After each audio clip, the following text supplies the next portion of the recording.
Shalom, shalom, amados santos eleitos, embaixadores do reino de Cristo. Vocês já notaram que eu cumprimento todos vocês de uma forma como Paulo teve como revelação para a igreja. O que está faltando hoje no meio de todos nós como crentes é ter a visão que Paulo teve. A visão de Paulo nunca foi meter o pau em ninguém, descascar ninguém, nem chamar qualquer um de qualquer um. Observe que quando ele começa as cartas, ele nunca diz aos pecadores da Galácia. Ele nunca começou assim. Ele nunca começou aos vagabundos e pilantras. Não, ele nunca começou assim. Ele nunca começou assim aos pilantras, aos picaretas, aos prostitutos. Nunca você vê Paulo falando isso nas suas cartas. Paulo sempre via ou procurou ver numa visão espiritual. Agora, uma coisa é você saudar ou cumprimentar dessa forma como eu faço, e outra coisa é você chegar no desenvolvimento de uma situação, você descascar algumas coisas e chamar na grande e dizer mesmo. É diferente. Paulo, em certos pontos, você vê nas cartas, Paulo dizendo, chamando de alguns apóstolos de cães, né? Paulo fala também de falsos obreiros. Paulo também tem a loucura de dizer que é chamar de parede branqueada. Isso ele chamou a um rei. Então, é no desenrolar da situação que Paulo, de frente, ele trata em dizer, porque a pessoa está sendo fingida. Paulo chamou Pedro de dissimulador, ou seja, uma pessoa que é de aparência, né? Pedro, ele queria que todo mundo ainda vivesse a lei e ele usufruindo da graça. Paulo chamou na grande e Pedro abaixou a cabeça. Pedro encontrou alguém mais brabo que ele. Alguém que é brabo, você é brabo? Você é brabona? Vai encontrar alguém mais brabo que você e você vai penar. Vai encontrar alguém mais braba, tá? Que você. Você não é a ninja? Você não é o Thundercats? Você não é o Homem de Ferro? A senhorita não é a mulher gato? Pois, prepare que vai encontrar alguém mais de cabeça louca. Entendeu? Então Pedro teve que abaixar a cabeça quando viu Paulo dizer, você é fingido, dissimulador. Você manda os outros ainda seguir a lei e você vivendo na graça. Em outras palavras, você está sendo um fariseu. Onde é que vai encontrar isso? Narrado fortemente. Bom, vai encontrar um pequeno trecho, Paulo chamando Pedro de dissimulador, lá em Gálatas, entre capítulo 2, por ali. Você vai encontrar.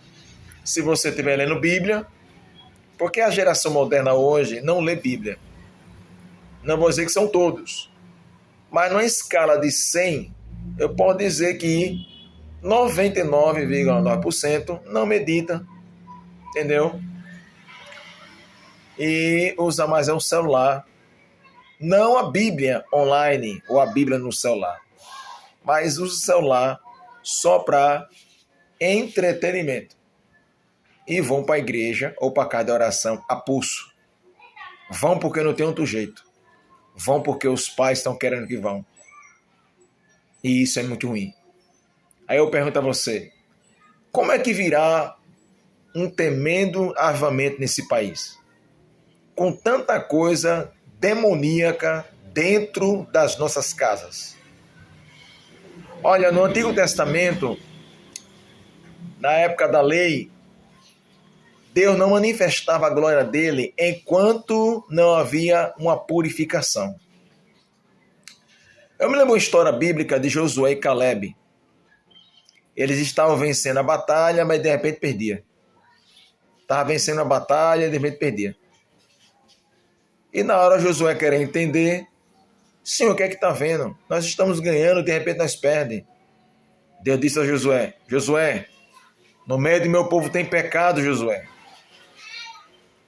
Aí Josué ficou sem entender. Que pecado? Aí Deus dá uma direção a Josué. Enquanto era madrugada, de madrugada não existe batalha. O que aconteceu? Josué ficou a madrugada todinha. Bateu de porta em porta, juntamente com Caleb. De porta em porta, as tribos todinha, imagina a noite toda. A última tribo foi a tribo de Acã. E lá, quando bateram na porta, alguns quiseram se esconder para dizer que estava dormindo, ou que não estava ninguém em casa. Mas aí Josué bateu com calma, porque Josué era calmo, Josué era tranquilo. Josué já estava querendo quase desistir, quem sabe, mas Caleb consegue aí, derruba essa porta. Caleb já era mais sanguíneo, derruba essa porta, vamos quebrar, vamos matar logo aqui. É o que dá a entender, não está escrito assim, mas é o que dá a entender. E Josué persistiu mais um pouco, bateu na porta, e na hora alguém apareceu e abriu a porta da tenda. Porque foi o tempo que eles guardaram lá alguma coisa, eles esconderam. E na hora Josué se explicou e entrou na tenda para investigar o que tinha lá dentro. Nessa investigação descobriu alguns elementos que não era para estar ali. Uma delas, a capa babilônica. O que era a capa? Um pedaço de pano caro, que era da Babilônia, caro, cunha de ouro, ou seja, moedas de ouro, e um vaso lá diferente lá da Babilônia. Ou seja, tudo que era do inimigo estava impedindo de Israel vencer a batalha. Só para você entender. Aí hoje os crentes, na era da graça, porque o nome graça quer dizer favor que não merecemos, mas ele nos alcançou. Eu não mereço, mas ele fez eu merecer. Então eu posso tudo. Aí se arrebenta. Eu vou dizer com você aqui, há um perigo da lei e da graça. A lei naqueles dias, quando cometia um erro, o juízo vinha na hora. Descobriu, a pancada vinha na hora. Gravou isso? Na lei, levantou contra Moisés, a pancada vinha na hora. Na graça, só teve um episódio que eu vi na Bíblia, que foi Ananias e Safira. Levantaram lá contra Pedro, não diretamente contra Pedro, mas contra o Senhor. Eles venderam a propriedade, eles eram ricos. Viram Barnabé da terra de Chipre dar porções, porque ele era rico, Barnabé. Eles foram fazer a mesma coisa. Só que quando venderam, viu que o negócio rendeu. Então ele não deu a porção certa. Ele deu talvez a metade. Pedro, tomado pelo Espírito Santo, não tinha visto nada, disse: por que enganaste? Por que deixou Satanás implantar no seu coração esse engano? Fazendo assim, assim, assim, assim.